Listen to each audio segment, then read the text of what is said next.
Work never stops at Epic Universe, the next theme park for Universal Orlando, as another roller coaster train has been spotted on the tracks, this time within the Universal Monsters area.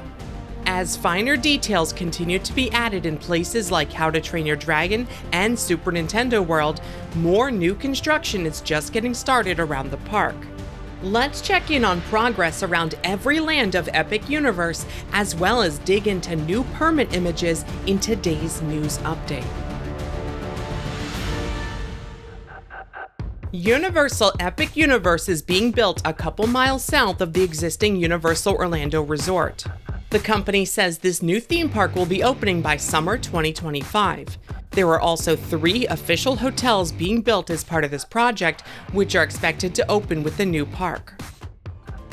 Starting our construction update just outside of Epic Universe's main entrance, it appears that new trees have been planted. These lines of trees lead along the main path towards the park, stopping at the combined ticketing and guest services building. According to permit information, the round section of this structure is over the guest queue for buying tickets. After passing under the covered security and turnstile canopies, guests will enter the park through a large entry arch. The base of this large arch is expected to be themed as a rounded portal entry, similar to the portals at each of the entrances to the lands within the park. These large rounded forms may be for shaping this portal entry at the base of the arch. Moving into the park, into the central hub area we believe will be called Celestial Park, not much has changed around the pipes for the cascading waterfalls at the start of the central water features. Here is a good look at the unique forms being created within the reflecting pool in front of the octagonal restaurant within the lower section of the park's hub. Moving deeper into the very center of the park, while we tend to talk about the water feature where the Constellation Carousel sits in our updates, this outline here may soon be lost to surface level construction in the near future. This buried basement level structure attached to the carousel is actually a pump room serving the lagoons as well as the nearby fountain show. Stairs down to the pump room can be seen at the edge of the outline, leading below the ground level. The entrance to the carousel ride will be built here, with plans showing the ride's marquee sign placed atop this pump room. Plans also show the smaller dome-covered area as the queue for this attraction, with the center of the main dome labeled as the load-unload area.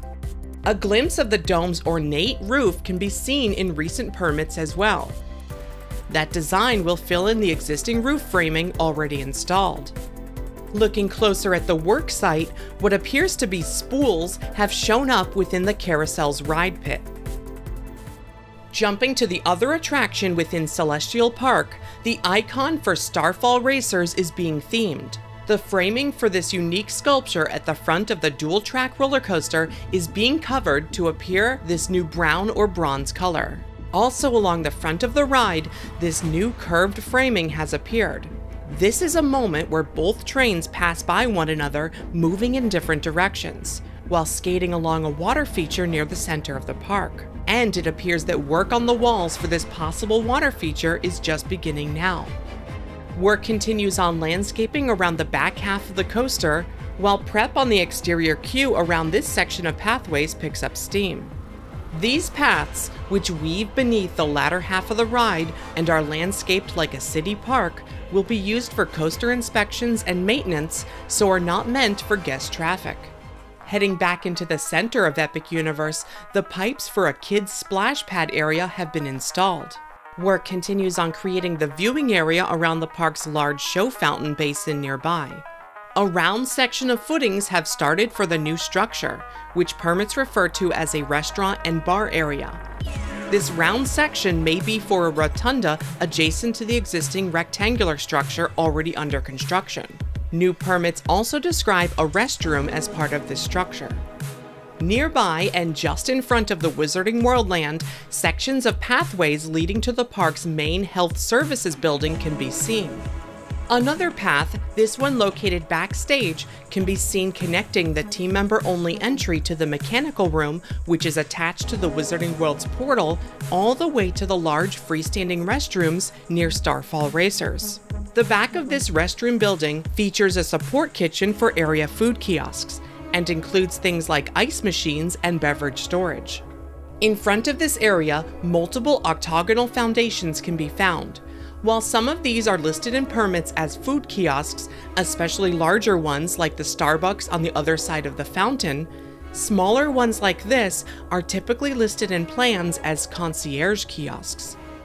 Another unique structure is this small booth with what appears to be small windows all the way around. This one is located right at the exit for the Wizarding World land.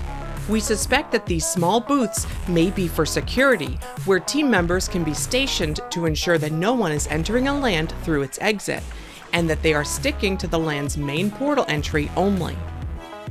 Another of these small security booths can be found here, at the exit-only path for the Dark Universe land.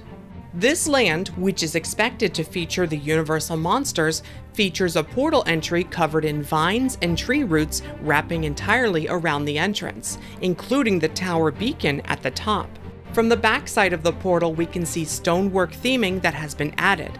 Like the Wizarding World entry area, this little offshoot here is listed as a mechanical room in permits and will not be accessible by guests. After passing through the entry portal, guests will pass under a broken bridge at the entrance to the village. The arrow in this photo shows how structural work has started around the framing for this themed element. After passing through the village, where these workers are seen standing in the street here, we will come up on a large manor. Additional scaffolding has come down around the left side and back side of the manor facade. We can now get our best look yet at the theming around this side and the back of this large structure at the entrance to the land's main ride. It appears that large windows may be covered, which may mean that they're made of real glass and are being protected during construction. From this angle, we can see how much higher the central tower towers over the rest of the manor.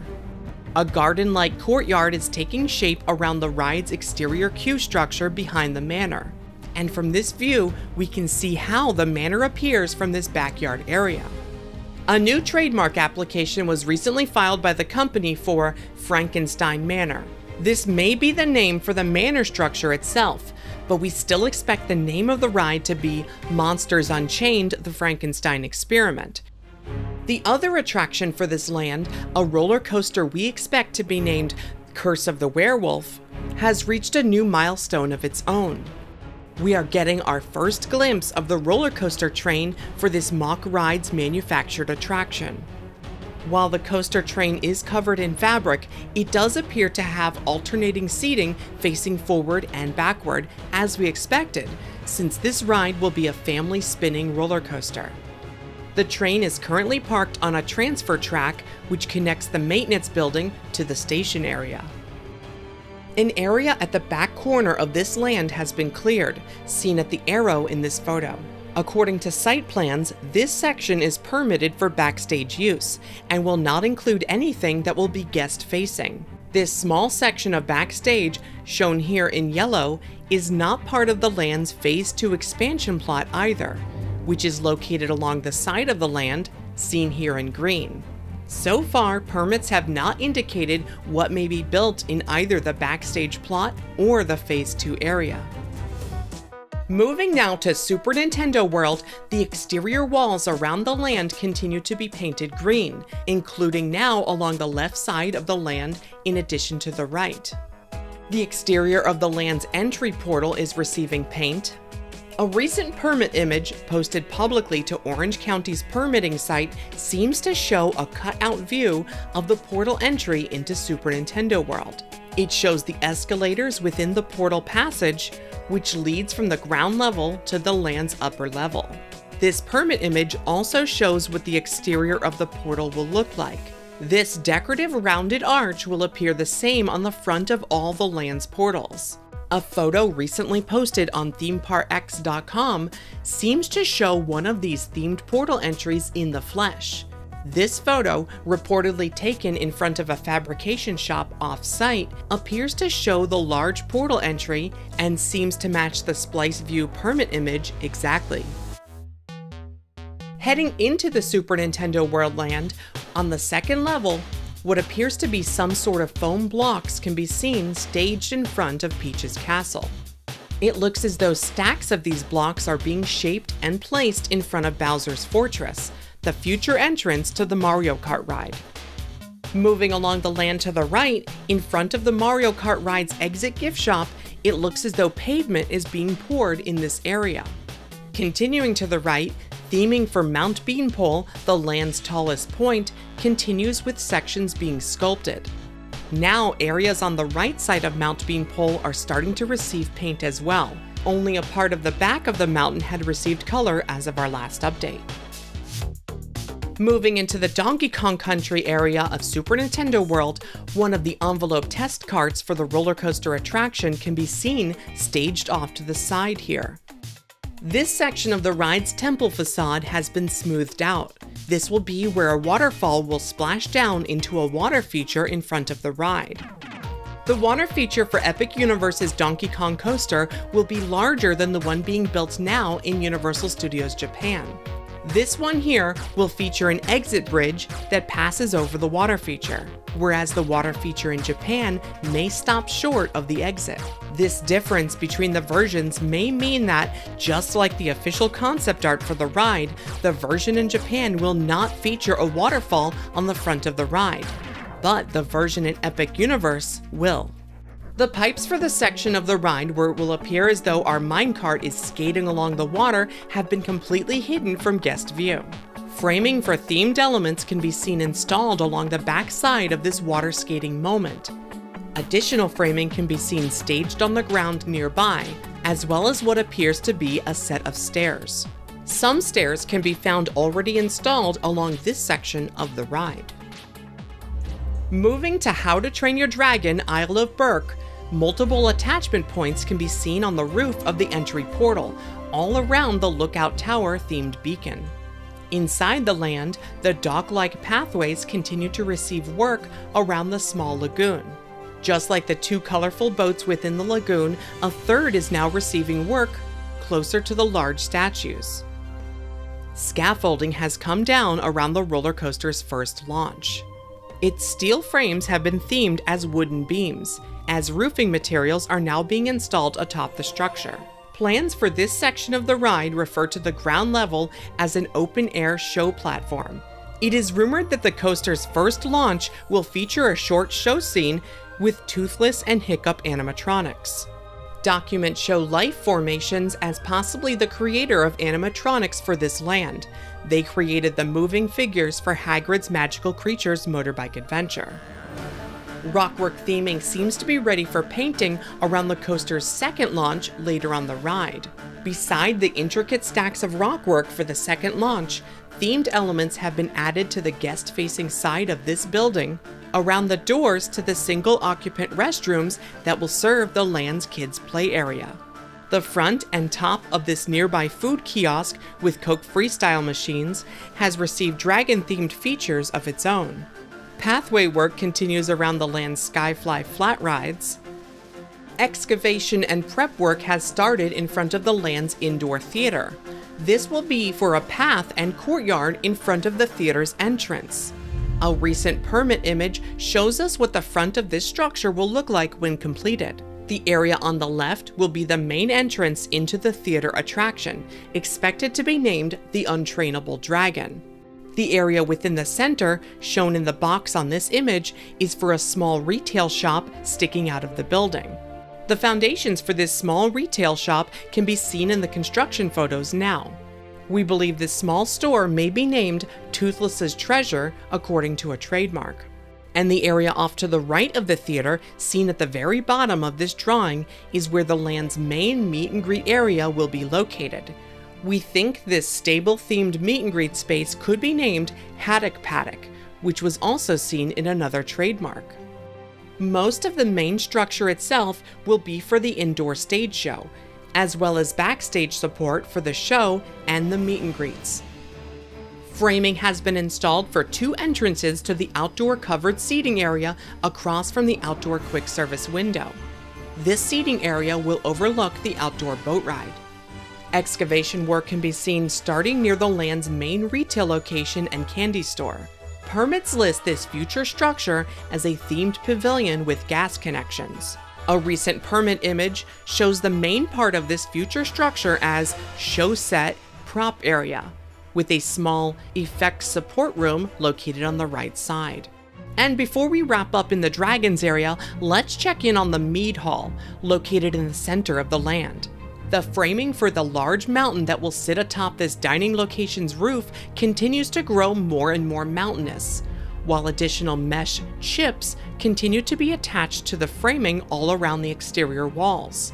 A pile of these mesh chips can be seen staged nearby, ready to be installed next. Trees can now be seen planted on both sides of the portal into the Wizarding World land. Moving into the land, some scaffolding has gone up within this little side alley.